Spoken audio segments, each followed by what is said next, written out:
A journalist of his era called him 1 in 1,000 for mental strength and force of character.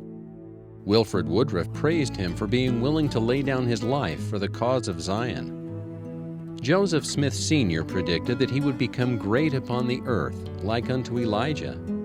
He was Abraham Owen Smoot, and he would bring to bear all of these virtues and more in a struggle to establish Brigham Young University and rescue it from financial ruin in its years of greatest need.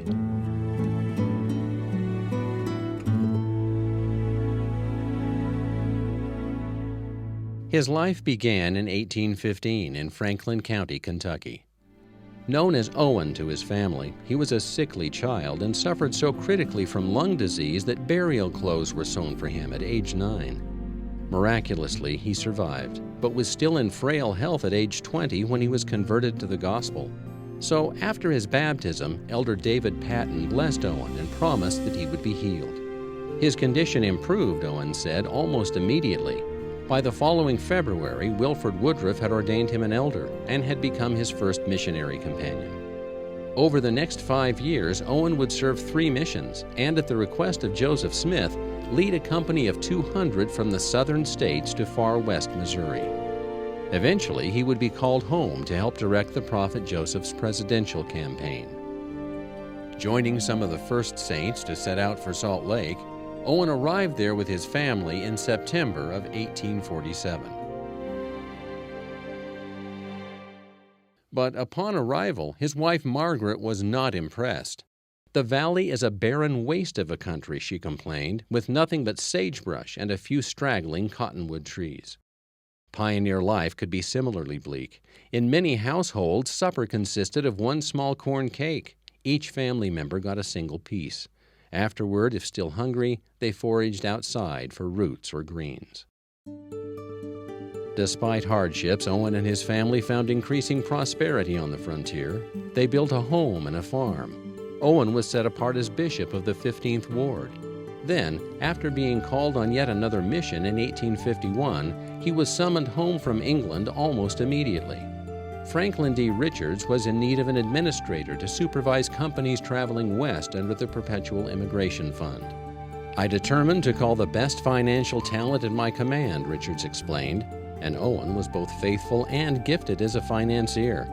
When he was asked to captain one of the groups personally, he found his work cut out for him.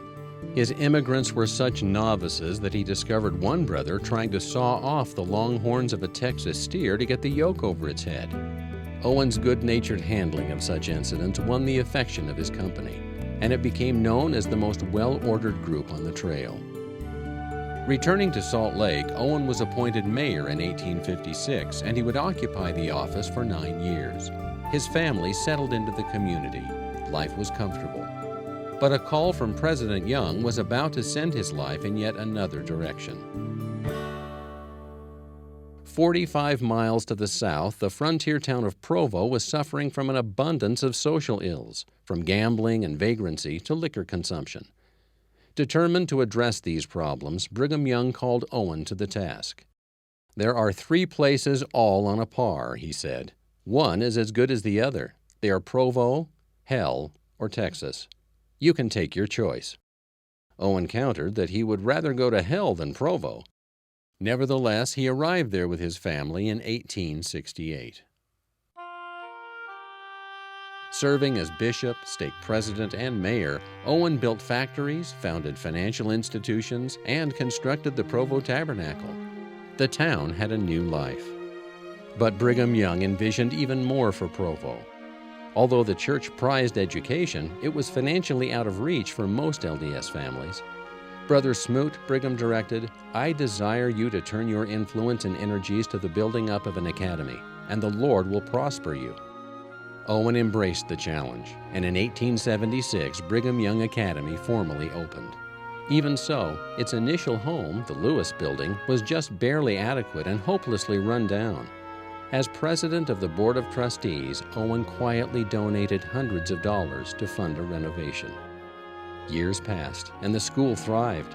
By 1883, over 400 students packed the academy's halls. Then, in January of 1884, a fire broke out. By the next morning, the Lewis building was a smoldering ruin. Faculty and students were heartbroken. Owen called a meeting in the tabernacle. Classes, he declared, would resume at 8:30 the following day.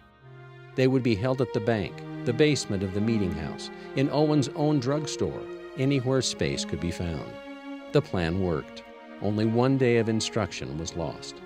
But the path ahead would be grueling.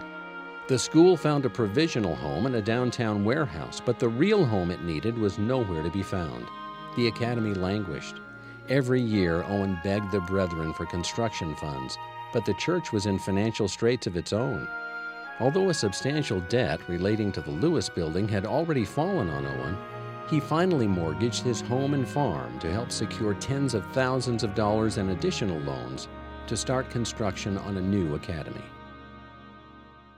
In a letter to his wife, he wrote, "I haven't a piece of property that is not mortgaged. I've had to keep the Brigham Young Academy going.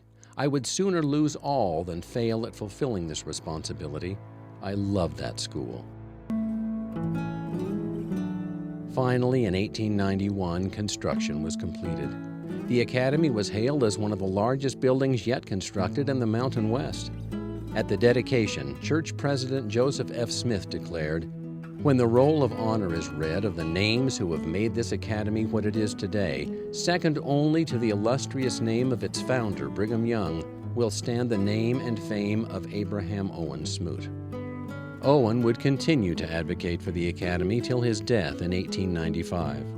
At the memorial held for him in the Provo Tabernacle, his tribute would state in part, "He was gentle in his rule, a wise counselor, an unswerving friend. He will be profoundly missed by thousands who have looked to him as a brother and respected him as a man." By the end of his life, Abraham Owen Smoot had served as caretaker and foster father for the school he loved for 20 years.